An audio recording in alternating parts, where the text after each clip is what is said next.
Good afternoon. My name is Sarah Fredericks, and welcome to my presentation on Wolfgang Amadeus Theophilus Mozart. Now, most of you who have taken music appreciation or music history will have focused on his adult life. Today I'm going to touch on his youth, up to age 13, give you a quick overview of what he composed during his life, and then bookend his youth with the presentation by Daniel Barenboim, third movement of the Piano Concerto 27, Catalog K595, which Mozart performed himself, very first performance in the year he died. So today, 60 years ago, February 9th, four musicians, a rock band from Liverpool, England, appeared on the Ed Sullivan Show. Who were they? The Beatles. Right? They sang 5 love songs. They were watched by 73 million people. They took the world by storm. Definitely America by storm. Not unlike the late 18th century, when 4 members of the Mozart family, Leopold, Maria Anna, the little daughter Nannerl, and Wolfgang, took Europe by storm during a 3-year concertizing tour. But more about that in a moment. So where do we begin? Wolfgang Amadeus Mozart, born in 1756 in Salzburg, Austria. He was the youngest of 7 children, but only the second to survive. Actually, 5 of his siblings died in infancy. He had an older sister, Maria Anna. Her nickname was Nannerl. She was 4 years older than he was. His mother, Anna Maria Pertl, was the daughter of a convent steward at St. Gilgen in Austria, Salzburg. His father, Leopold, was a composer in his own right, a violinist, and he was also vice kapellmeister for the Archbishop of Salzburg. And he, in addition to that, he wrote a book, a treatise, if you will, on how to play the violin. It was so well received and so well written that it was actually referred to and used way into the 19th century. So, how did Wolfgang Amadeus Mozart get started on his musical journey? Well, once upon a time, one day, Leopold was teaching Nannerl how to play the harpsichord, maybe the violin, during her music lesson. She was 7, little Wolfie, we'll call him Wolfie, he's only 3. He was in the room and he started to play the harpsichord. He was imitating her. And at first Leopold probably thought, well, I don't know, maybe why don't I just teach him some simple minuets? And that's what he did. Now remember, Wolfgang was only 3 years old. So over the next 2 years, 2 intense years of learning how to play the harpsichord, the violin, how to read music, how to even do some rudimentary writing. By the time Wolfgang was 5, he had written some short pieces in the same style as those which his father had been teaching him during his lessons. His father realized that Wolfgang had an acute ear for music. Also at age 5, Wolfgang gave his first public appearance. He was so immersed in music, in fact, that he insisted to his parents that while he's playing his childish games and playing with his toys, he had to be accompanied by music. So Leopold quickly recognized that both his children were very talented. So he took them on tours to different cities throughout Europe. And while touring, Wolfgang actually played from memory, age 5, okay? Though Leo subjected the children to a very intense tour, and some people are saying, well, he took advantage of them and everything, and was really mainly exhibitionism, Wolfgang actually wanted to be taken seriously. At one point when he was playing in the Viennese court, he insisted on the court composer being there and listening to him. His name was Vogtsiel. He said, I am playing a concerto of yours. He said, you must turn over for me. I presume he meant the manuscript. So ladies at the Viennese court absolutely loved Mozart. They fell in love with him. Speaking of falling, one day in the court he actually tripped and fell on the floor, and little Princess Maria Antoinette picked him up, and he said to her, "You are so good, I will marry you." To which the Empress said, "Why?" And Mozart said, "From gratitude. She was good to me, but her sister stood by and did nothing." Out of the mouth of babes at the age of 7. So on tour, the children were showered with love, presents, money. Leopold said, "Everyone is amazed, especially at the boy. And everyone whom I have heard says that his genius is incomprehensible." Now, a little bit of bad fortune befell the family at this point. Around 1762, 1763, scarlet fever was raging throughout Europe. The children caught scarlet fever, were very sick, but thankfully they both recovered. And after the family recovered from scarlet fever, this is when they went on a 3-year concertizing tour in Europe. This would be in 1763. Leopold advertised the tour, the concerts in major cities and courts before they left. And again, the family was showered with lots of money, gifts, etc. They visited many cities during their tour, including Paris. They went to London, and at the time, George III was the King of England, and he was a music lover. So they had a birthday concert for the king. It was attended by gentry, nobility, courtiers, obviously some of the public, those who had money probably, and the Mozart children were a phenomenal success. In addition, Leopold made 100 guineas of a profit on this tour, okay? Now a guinea, in sterling, 1 guinea is 21 shillings, would probably be about $1.75 in today's money, but $175 back then would have had a lot of spending power. Leopold quoted, "My boy knows in this his 8th year what one would expect only from a man of 40. So from London, off they go to The Hague, which back then was Belgium, Netherlands area, on to Paris, Switzerland, and then back to Salzburg. By the time Mozart was 11, and they returned from their big tour, Leopold concentrated on Wolfgang's technical skills, something he'd kind of neglected during the tour.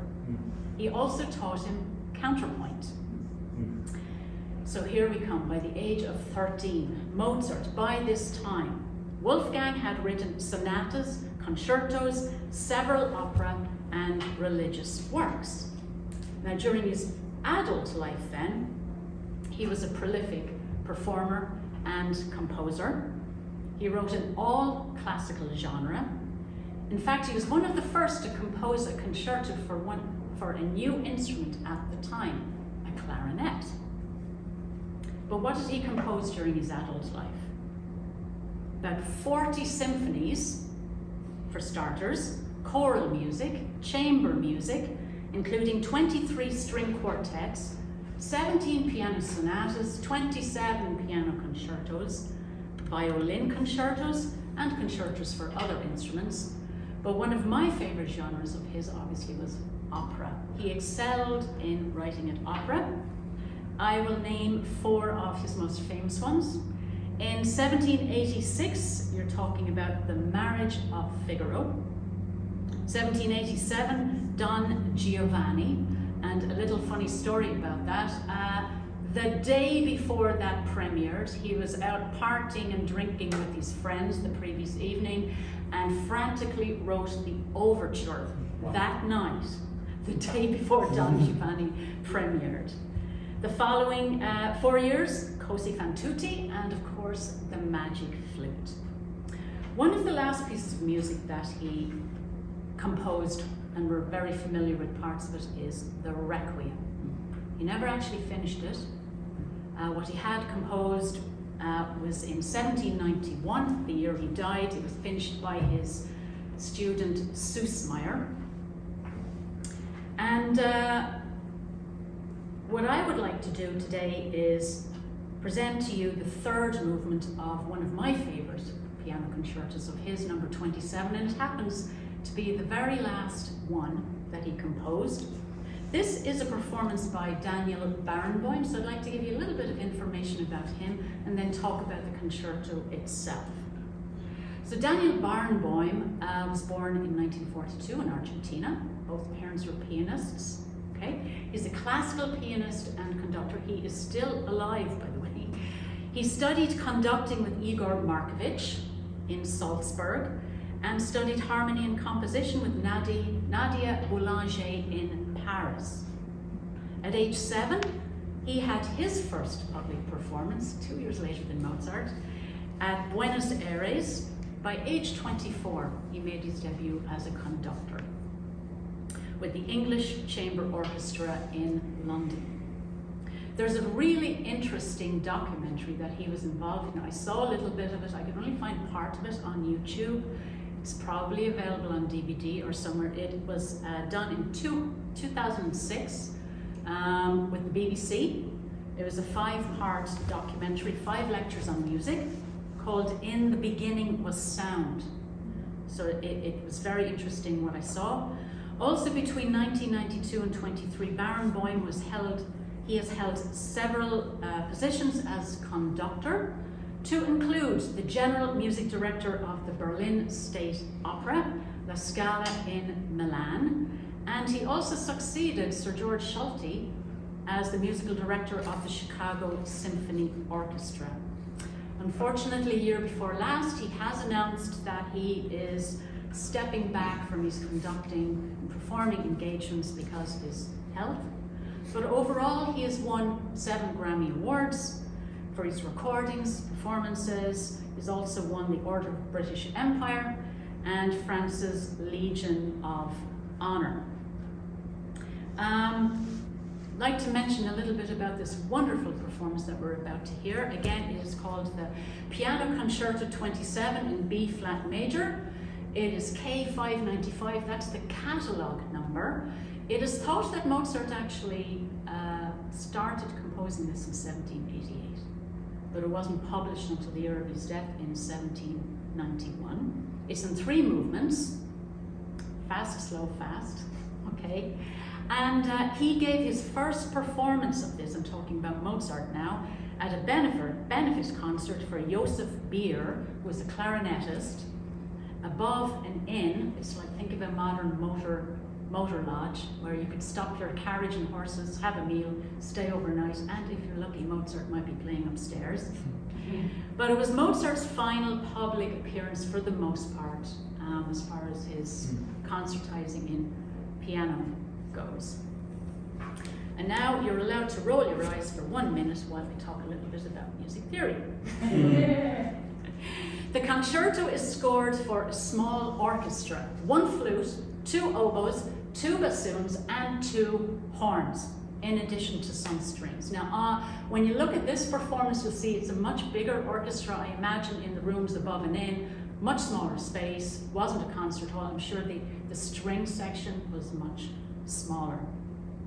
So Mozart follows the formal outline of the concerto, 3 movements, fast, slow, fast pattern established by Antonio Vivaldi.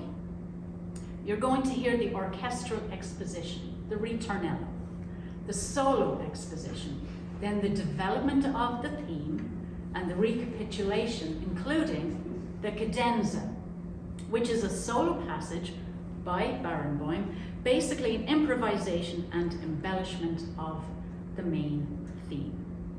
Now, what I find unique about this concerto is certainly with regard to the first 2 movements, it's rather autumnal in feel, and I think this is because of the interplay between the piano and the woodwinds. Now, you'll hear strings a little bit more in this performance, but I would like to share actually the 3rd movement today. It's the rondo. The main theme is introduced by the piano. Then you'll hear the orchestra repeating the theme. The piano adds another little bit of the melody, then an extended cadence, back to full orchestra, then the piano introduces a new theme, and so on. You have this interplay and back and forth between the orchestra and the piano. Finally, the strings build up to a cadenza, and after the soloist's brilliant cadenza, we hear a recapitulation of the main theme from the beginning of the movement. The finale is an atypical rondo, but in this case it's A-B, A-C, A-B, A, where A is the tonic key, B is the dominant, and C is the subdominant. Now the music theory is over. I'd like to add that this melody, I find it really exquisite. It's lively, it's memorable, and even though I said the first two movements sound a little autumnal, this one it reminds you of spring or summer. In fact, Mozart based his rondo finale on one of 3 melodies he composed for a children's songbook, and it's called Longing for Spring. So,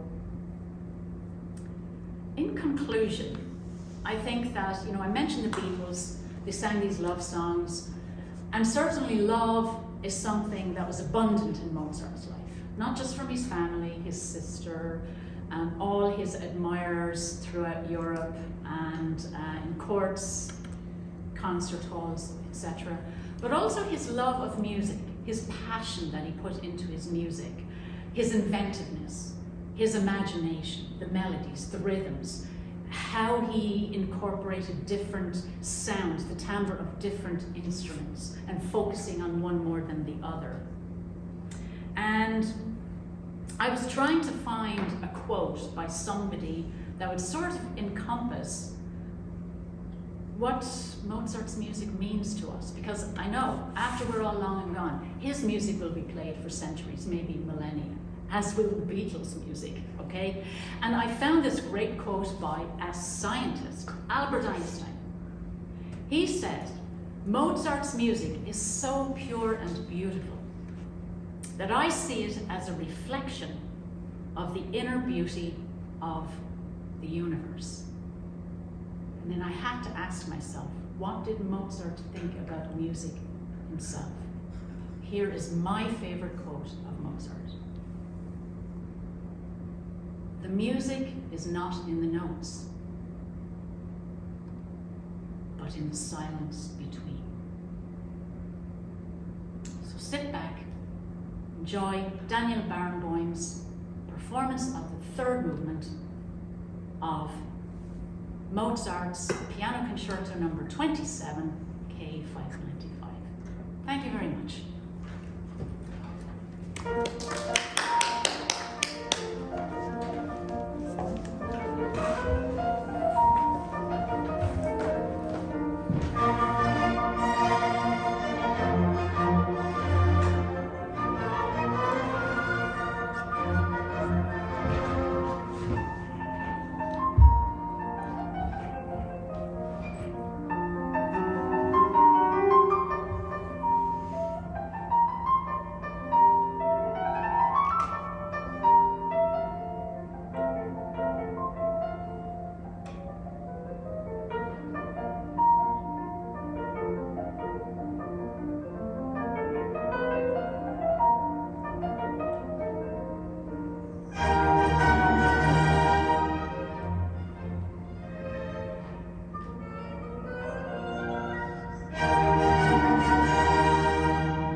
the 10-second peanut trick. It's a delicious.